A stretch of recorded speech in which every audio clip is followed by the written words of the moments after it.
What are grounds for annulment? In an annulment, the courts terminate a marriage.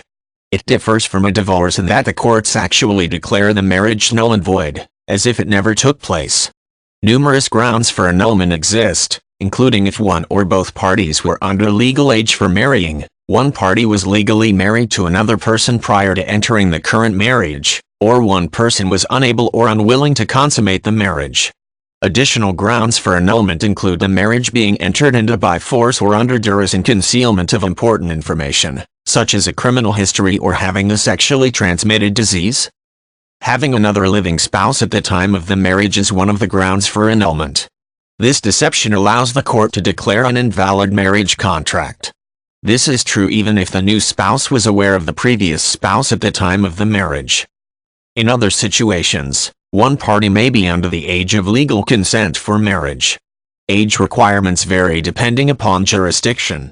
In certain cases, this rule may still be applicable if the couple traveled to a different location that had a lower legal marriage age in order to marry, but annulment laws differ regarding this situation depending on the jurisdiction. There also are extenuating circumstances that may provide grounds for an annulment. For instance, an individual who was threatened or forced into a marriage usually has grounds for annulment. Discovering that the spouses are close blood relatives is also grounds for annulment in many jurisdictions. Likewise, proof that one of the parties based the marriage upon fraudulent statements could end in marriage dissolution. For instance, a person marrying for the purpose of obtaining citizenship has committed a fraud in most jurisdictions, creating grounds for annulment. In a marriage in which one party cannot consummate the marriage, an annulment may be an option. When a party is impotent and did not disclose this fact prior to marriage, grounds for annulment typically have been met. An annulment also may be granted in cases in which one party simply refuses to consummate the marriage.